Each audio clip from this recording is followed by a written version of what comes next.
Sir आप बताइए, आजमगढ़ आने का उद्देश्य क्या है, जबकि आप गोरखपुर से हैं और विक्रम सिंह आपका नाम है, सुना है, और अनुदेशक के आप संघ के अध्यक्ष हैं। तो क्या लग रहा है आपको आजमगढ़ आने की क्या योजना रही, क्या लग रहा है आपको आजमगढ़ आकर के क्या कर पाएंगे?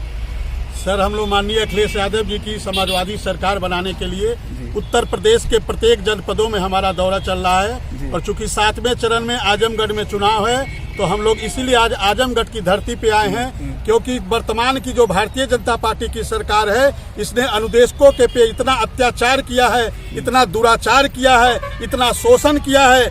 विश्व के इतिहास में पहली ऐसी घटना होगी कि किसी का मानदेय बढ़ाने के बदले उसके मानदेय को घटाने का कार्य ये भारतीय जनता पार्टी की योगी सरकार करती है, और साल भर की हमारी रिकवरी भी कराती है। जब 2017 में हमारा 17,000 रुपया पास हुआ था, इस सरकार ने देने का कार्य नहीं किया, जबकि हम लोग इलाहाबाद हाईकोर्ट और लखनऊ हाईकोर्ट से दोनों जगह से जीतने के बाद भी ये सरकार हम लोग के साथ इतना ज्यादती करती है, और हम लोग के मानदेय देने के बदले ये सरकार सुप्रीम कोर्ट में चली जाती है और एक प्राइवेट वकील को रखती है। और इसीलिए हम लोग, चूंकि हम लोग का सरकार आज अखिलेश यादव जी अपने घोषणा पत्र में अनुदेशकों को नियमित करने की बात करते हैं, और प्रदेश के जिस भी जनपद में गए हैं हर जनपद में सार्वजनिक मंचों पे उन्होंने अनुदेशकों के नियमितीकरण की बात की है, तो हमारा भी फर्ज बनता है। एक तरफ भारतीय जनता पार्टी की सरकार है जो हमारा नाम तक लेना उनको मुनासिब नहीं समझते हैं, और एक अखिलेश यादव जी हैं जो लगातार हर मंचों पे अनुदेशक नियमितीकरण की बात करते हैं। तो हमारा भी कर्तव्य बनता है कि एक व्यक्ति यदि हमारे लिए प्रत्येक जनपद में यदि हमको नियमित करने की बात करते हैं तो हमारा 30,000 अनुदेशक परिवार का भी कर्तव्य बनता है कि हम बूथ स्तर पर लगकर इस सरकार को, समाजवादी सरकार को लाने का कार्य कर रहे हैं। और एक एक अनुदेशक परिवार, हमारे जिलाध्यक्ष गणेश यादव जी हैं, गोरखपुर के जिलाध्यक्ष रनंजय सिंह जी हैं, और मऊ में का दौरा करके अभी हम लोग आए हैं।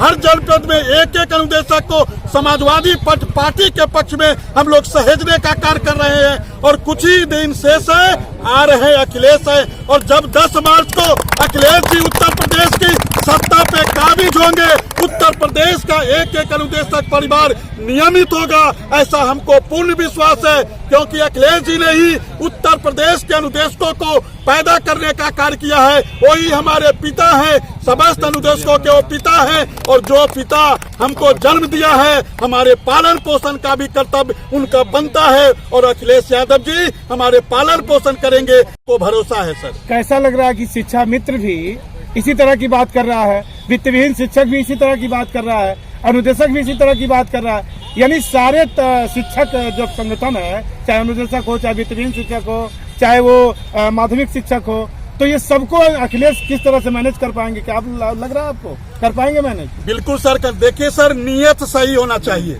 और अखिलेश यादव जी जब 2012 से 2017 में मुख्यमंत्री थे तो 3 साल के अंदर 2013 में हमारी नियुक्ति होती है 7,000 पे, और 3 साल के अंदर हमारे मानदेय को वो 17,000 करने का कार्य किए थे। लेकिन ये सरकार बदलती है और हमारा 17,000 का मानदेय नहीं दिया जाता है। पूरे प्रदेश का क्या शिक्षक दल, चाहे अनुदेशक हो, चाहे शिक्षा मित्र हो, चाहे वित्तहीन शिक्षक हो, क्या अखिलेश के साथ है या अभी उसमें भी भेद है? नहीं, कोई भेद नहीं है सर। उत्तर प्रदेश का एक एक अनुदेशक, उत्तर प्रदेश का एक एक शिक्षा मित्र, उत्तर प्रदेश का एक एक बेरोजगार, उत्तर प्रदेश का एक एक युवा, उत्तर प्रदेश का एक एक किसान अखिलेश यादव जी की सरकार लाने को 10 फरवरी से ही संकल्पित है। और जैसा लग रहा है प्रदेश में जैसा अखिलेश जी की सुनामी चल रही है, अखिलेश जी की लहर चल रही है, और हमको तो लगता है अखिलेश जी 300 के पार जा रहे हैं सर। इसको दुनिया की कोई ताकत नहीं रोकेगी। उत्तर प्रदेश का कोई गुरेज नहीं है सर। आप बताइए,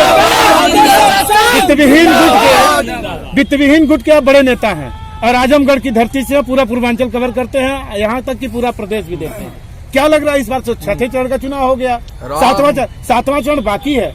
एक चरण में क्या कर पाएगा आपका शिक्षक दल, क्या कर पाएगी आपकी टीम, अखिलेश को ला पाएगी? राम नयन यादव, प्रदेश सचिव, उत्तर प्रदेश माध्यमिक वित्तहीन शिक्षक संघ जी। एक चरण, 7वां चरण नहीं, हमारे शिक्षक, सभी वर्ग के शिक्षक, ये मोदी योगी सरकार जो है, भाजपा की सरकार, शिक्षा शिक्षकों के दुश्मन है, विरोधी है। अब बताइए, पंचायत का चुनाव हो रहा था, बंगाल में चुनाव हुआ, असम में चुनाव हुआ, 5-5 लाख की लोग रैली को संबोधित करते रहे, रैलियां निकलती रही पंचायत चुनाव में, और बच्चों को स्कूल को इन्होंने बंद रखा। इनके रैलियों में कोरोना नहीं था, स्कूल में कोरोना था, माल शराब खाना सब कुछ चल रहा था।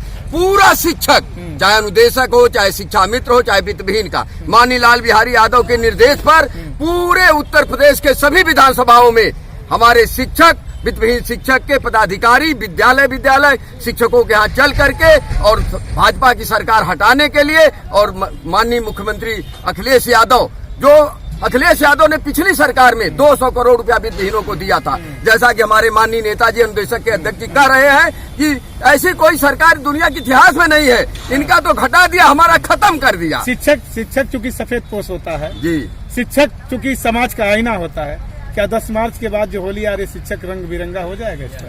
शिक्षक राष्ट्र का निर्माता जी, राष्ट्र का निर्माता है। शिक्षक जानता है कि कब किसको हटाना है, कब किसको लाना है। ये पूरा अवशेष है। मैं आपको पूरे दावे के साथ कहता हूँ, मैं पूरे दावे के साथ कहता हूँ कि हम लोग चाणक्य के वंशज हैं और हम लोग भाजपा को समाप्त कर देंगे और समाजवादी पार्टी की सरकार लाएंगे। हम किसी जाति के, किसी पार्टी के नहीं हैं। इस बार पूरा वर्ग आपका होली खेलेगा, पूरा वर्ग होली खेलेगा, खुशी मनाएगा, पूरा प्रदेश खुशी मनाएगा।